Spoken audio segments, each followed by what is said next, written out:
why are we having this meeting? And Andrew's really set it up perfectly. There's all sorts of money that's been made available by law, federally, and in California. But hardly anybody understands where it is and how to get it. And more to the point, exactly what Andrew said, the agencies that are tapped to be the ones to implement these new funding allocations, they don't know what they're doing either. Now, that could be depressing, but it's actually a great opportunity. It's a great opportunity because a lot of this money requires you to partner with some other entities. State agencies, local agencies, nonprofits, universities. You need to start building those relationships now towards the eventuality of getting this money. But there's several interesting keys that I have found in these documents that will really help you. And oh, by the way, you did pay for the pizza. There's no problem if you want to get up and have another piece of it, and there's plenty of drinks there. Please don't make me take them home. So, what's my expertise in this? I have one thing that I'll bet you nobody in this room has. Even Clint, you and I met a long time ago when you were just starting out with Ron. There are documents that are guidelines for the IRA, the Inflation Reduction Act, the IIJA, the Infrastructure Investment and Jobs Act, for the governor's budget, for CARB's cap and trade and low carbon fuel standard. In all, it's over 2,000 pages of information as to what's available and what the conditions are. I have read every freaking page. Okay? And I can tell you. The only one. Pardon? You may be the only one. I told you I'm unique in the world. Yeah. But the main things that I'll tell you out of that is you're going to be confused to a higher order than you've ever been confused before. Yes, I can attest to that. Yeah. And it's going to take a lot of effort in order to comprehend these things and get started. So, what CleanStart has done in collaboration with Open Grants, Sadal Jardowski, and I'm sure with Momentum, is to try to do a searchable database.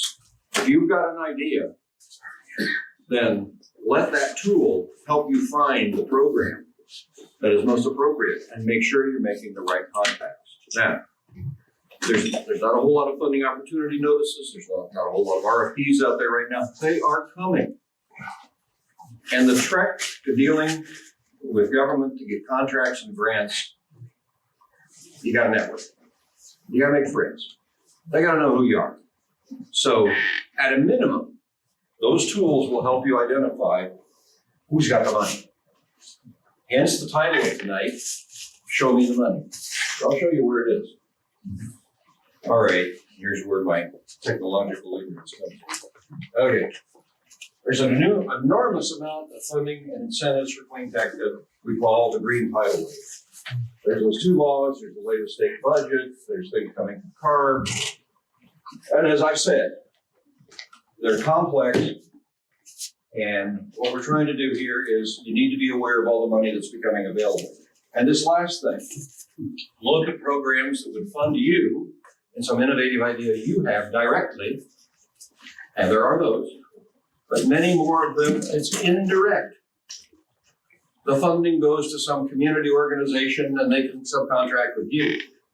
Well, why would they want to do that? Well, Lordy, they're going to take something off the top.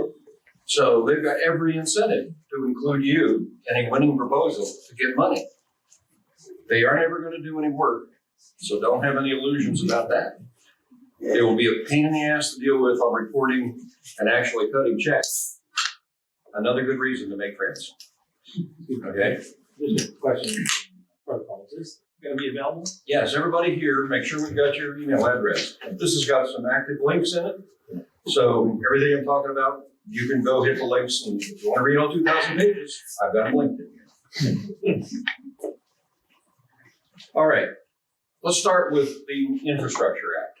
That was passed over a year ago. And calling it an Infrastructure Act is a little bit of a misnomer. It's just one of those big buckets that they threw a lot of shit in. Okay? And by calling it infrastructure, they got enough votes to get passed. So there are things hidden in it. So if you're into building charging infrastructure, of all places, EPA has $7.5 billion to dole out to build charging infrastructure. There's a clean school bus program under the Federal Highway Administration. There's $1 billion for rebates on class 6 and 7 trucks to convert them or to replace them with electric vehicles. So what you were talking about, Andrew, that beautiful truck out there, there's going to be big rebates. Now, nobody knows what they are. Nobody knows how to get them. But you need to be talking to the Federal Highway Administration because they're the ones that are going to control that $1 billion. Federal Transit Administration, buses and bus facilities, subsidies to buy low and zero emission buses. Again, that one's been fairly obvious, but be sure you're looking there. GSA is supposed to be buying EVs. Postal Service, finally, after Louis DeJoy got a brain, they're going to be able to spend their $3 billion. There's more. Here's something that will be a recurring theme. If you can have an element of your proposal helping a disadvantaged community, a small business, and particularly one that's owned by a minority or a woman, even better if it's a minority woman, you get a lot of extra points. So think about how you want to structure these things. There's things in the Department of Transportation for advanced and innovative mobility. Scooters qualify. That thing over there would qualify. Okay? $900 million. I'll take what falls out of their pocket into the sofa. I mean, that's another thing, because I've been in the federal government, been in the state government. One of the things you got to understand is they're going to dither about getting this stuff out. But there's going to be a deadline that approaches by which time they're going to have to spend the money. And the last thing in the world that they want is not spending the money. So that means if you're in line, you know, with your hand out, there's going to come a time when they're just going to start throwing stuff out the door and just make sure you're there with the bucket. Gary, I just wanted to kind of expand on that point, just because one of our talks that you can check out with Sidell from Open Grants, because I asked him, have you ever lost a grant? And he said, no. And they said, well, actually, yes, but they had extra money, and since we kept talking to them, they came back to us later. Yeah. So that connecting with them and working on that, like, it might not flow in that direct linear line that they always say it's going to, but they've got to spend that money. So if you put together a good proposal and still, connect with them, you have a good, you're putting yourself in a good position for that. Final bullet, and this term carbon reduction, I assume what they mean is carbon dioxide, but it's the legislature, so they may not know those two things aren't identical. Huge amount of money, $64 billion to the transportation department. And I'll tell you right now, they don't have a clue as to what they're going to do about spending that. And there are things enumerated in the Act, but then they also say, or anything else that contributes to carbon reduction. Okay, be creative. Stop breathing. The DOE did get a lot of money out of the Infrastructure Investment Act, okay? And there's a lot of programs. Here's $25 billion worth of programs themselves. And it's insane because you have things like $40 million for solar R&D. And then you have $20 million for new solar R&D. And then you have $20 million for solar recycling R&D. And it just goes on and on like that. There's a lot of duplication. Okay, so if you don't get it on one program, get it on another program. These are all going to be handled by different departments within DOE. Are these multi-year dollar amounts, or do they have to be spent by the end of September? Nobody knows. Okay, so there's a difference. This legislation is what's called authorizing legislation. How the money is spent by what time is what's called appropriations legislation. This money is authorized, but not appropriated.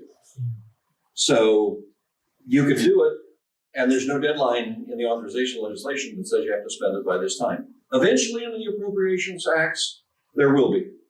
And that's something you just have to keep your eyes peeled for. Okay, I'm not going to go over all of this stuff, but if there's anything you don't see on the screen that fits you, keep looking. Because there's more. Okay? Federal facilities, energy and water efficiency upgrade. Work with, take your pick of any federal department who probably has never had enough money to do an efficiency, energy efficiency and a water efficiency upgrade. Then they've got $250 million available. Captured carbon dioxide utilization grants, those go out to states and utilities. So in this case, if you have an idea in this area, utilities are your partner. Make some friends there. Energy storage, big money, $355 million. Smart, you want to do a storage demo project? Bring $35 million of that to Sacramento. Industrial emissions reduction, clean hydrogen, $500 million. And the rest of it. Now, state energy block grants for improved delivery of energy efficiency It might be easier for me to buy. for homeowners, disadvantaged communities, including the use of $550 million. If you're in the energy consulting game on energy efficiency, this is a pretty good bucket.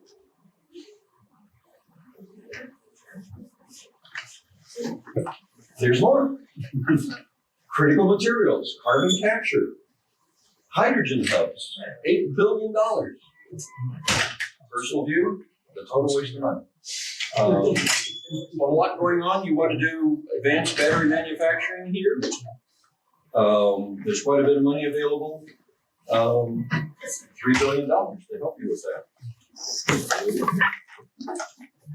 Some other unusual agencies. You can have this chair too. We're good. Some other agencies that you might not think of being a beneficiary of the Infrastructure Act. Department of Homeland Security, resilient infrastructure for communities.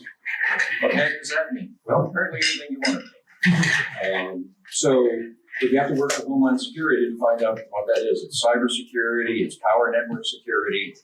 There's a number of things listed. Bureau of Reclamation, improve dams, water recycling and reclamation. Find out what could be done there. Health and Human Services. Home and Human Services, what the hell do they have to do?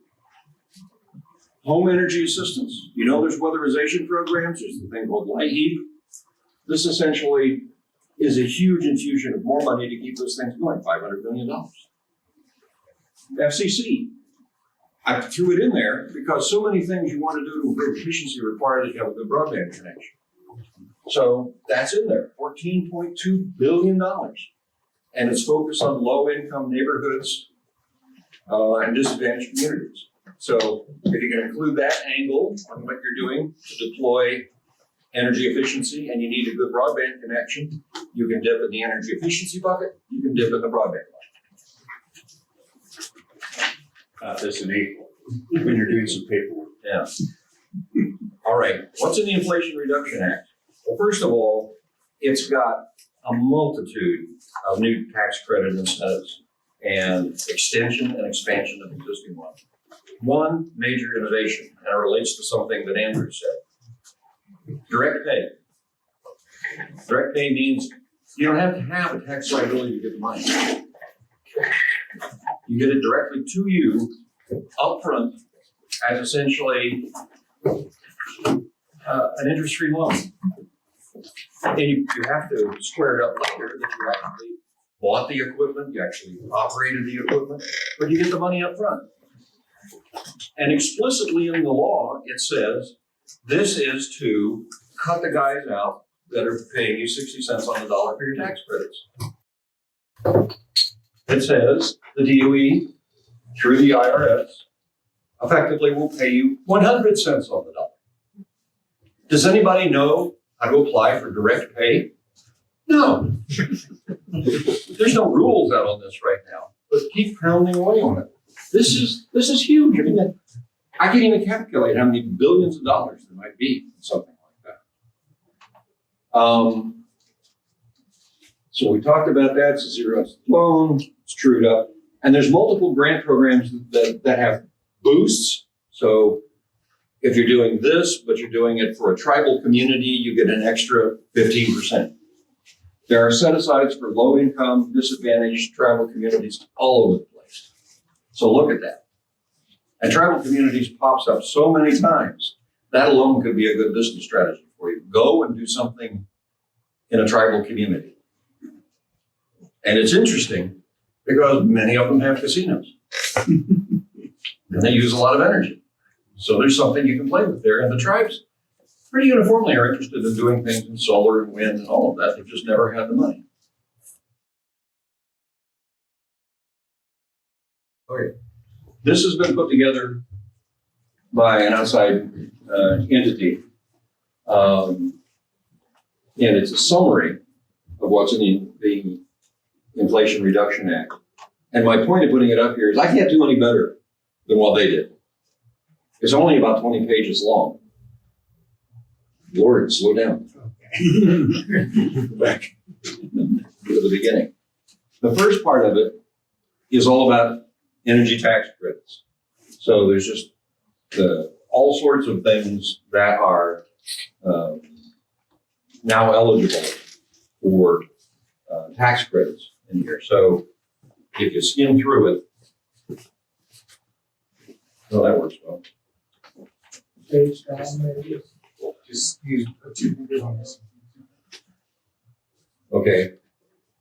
That's where you come into the extension of the production tax credit, PTC, the investment tax credit, the ITC. There's new manufacturing production tax credits. Solar for America probably qualifies. But again, authorization, not implementation. Gives you lots of good places. You're gonna have to hire a whole new staff. People just to, I clearly need a staff. yeah, Franz, I need a staff. You should be paying me for making this presentation. I was gonna say, maybe we could contract with you. Yeah, right. Okay. Thomas, you do it.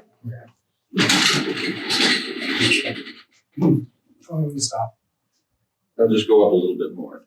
There's the extension, keep going. There's things for geothermal, clean fuel production, sustainable aviation fuel, clean vehicle credits. That's the carbon management again. I don't realize it's carbon dioxide. Residential energy efficiency, that again, it's a lot more money into some of the existing programs, but it's can add up to a substantial amount. I mean, if you're doing upgrades, panel upgrades, window improvements, it's a lot bigger. Remember, direct pay. And if you're looking for doing that, because you mentioned the LEAP program, we've worked with CRP, Community Resource Project, heavily in Sacramento, and they've been open to trying to find ways to get new technology into their people that they work with homes. I have some of their flyers back there that are for the people that they're trying to help reduce their energy bill. If you want to check them out, or if you want to connect with them so you can potentially do some sort of demo project, There is the ITC available for direct pay. Yes. Wow. PTC and the ITC are eligible for direct pay.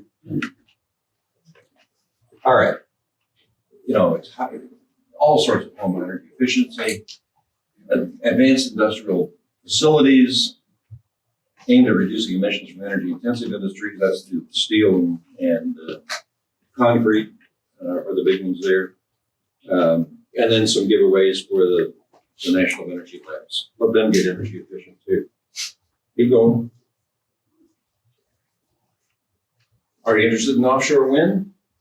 $100 million available for planning and analysis of how to deploy offshore wind. Oil and gas. Now this is interesting. This isn't a benefit to oil and gas. It increases the royalty rates that the government recovers from oil and gas extracted from federal lands. So it's a way of generating revenue. Keep going. Methane emissions, that's a big deal. Energy justice, again, that's the disadvantaged communities thing on it. Neighborhood access, set-asides for disadvantaged communities within the FHA, Federal Housing Administration, can do a lot of things there, including planting trees. Keep going. Vehicles, ports, technical assistance, energy credits for solar and wind and low-income communities, USD assistance, rural areas, more rural stuff, and investments to help you facilitate getting permits. I think you got the idea. So in this package that we will send to you, there's this live link. Now, the document itself, I think this one's 459 pages without appendixes. So there's a lot more detail. Unfortunately, somebody else summarized. All right. Clean energy financing, the loans program office got a new authorization of money. They're still going to have to figure out how to do that. There's a new fund for greenhouse gas reduction. Anyhow, it goes on. And some very novel programs in agriculture, essentially changing farming practices to produce less carbon dioxide and absorb stuff that's out there. All right, enough of that. Let's go back to the main program. So it's $132 billion in grants, loan guarantees, and contracts. And then there's all the tax credits. Sorry. Okay, that's the federal stuff. Now, at the state level, there's also some opportunities that are hanging out there. Very much the same sort of thing. Authorized, but not necessarily appropriated. So, the governor approved a budget, the 21-22 budget, authorization, not appropriation, $54 billion. And we'll talk about where all that money went. The CARB, California Air Resources Board, has its own deep pockets. It generates money from two things. One, carbon offset trading. Bad years, it's $500 million they get. In good years, it's $2 billion they get. And then they allocate it out to a bunch of programs. Now, unfortunately, by law, I think 25% of it has to go to build high-speed rail between Fresno and Modesto. And that's all probably going to change. But they have a whole program of where that money can be found, and they have their own funding wizard for that. So there's a CARB funding wizard to find out what's going on there. And they just adopted a thing called the Carbon Neutrality Scoping Plan. I've never seen anything that better demonstrates bureaucracy at its highest. They tell a lot of other agencies what they need to do, but it doesn't adopt a damn thing. Okay, so you have to depend on a lot of other agencies to take the actions that are in the scoping plan before you can actually spend a lot of the money they say is in the allocation from the government. So that's going to take a while. Like local airports. Local airports. So got to remember, in this state, vehicular emissions, that's a state deal. Stationary emissions, that's a local deal. And so you can go to both places, and they're very active. Here it's the Metropolitan Air Quality Management District. In San Joaquin Valley, you get several counties smushed together to create the San Joaquin Valley APCD. And I don't know what it is north of here. But they get quite a bit of money from cap and trade. Also, there's this thing called the Low Carbon Fuel Standard, which would take me an hour to explain. So excuse the simplicity of it. But the law in California now sets a goal to have the carbon intensity of fuels reduced to a certain level, and the ARB has established a year-by-year ratchet down. Now, it's a whole big computer model to find out what the carbon intensity of any particular fuel is. But the idea is, if you happen to be making a fuel that is less carbon intensive than the target, The difference, you get money for it. It's a credit, which you can sell. And there are various jurisdictions outside of California who will buy those low carbon fuel standard credits from you. Midwest is a big buyer. Not really understanding why. Maybe Clint, you know why the Midwest buys a lot of our credits. I have no idea. So selling the excess credits, if you have a project which produces a low carbon intensity fuel, is a subsidy. And right now, if you capture methane at a dairy and sell that to a utility as renewable natural gas, or compress it and make it compressed renewable gas,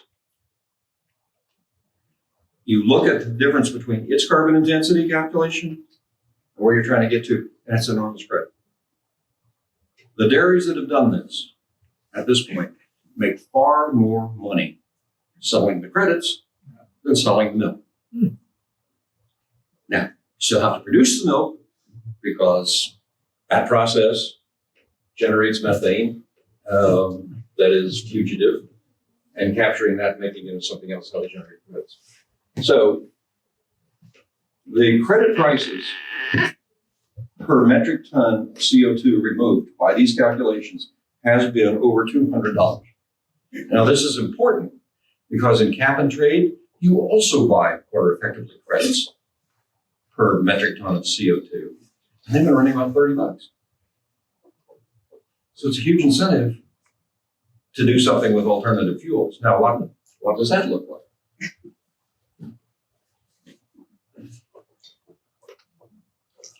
We're going to go to the budget.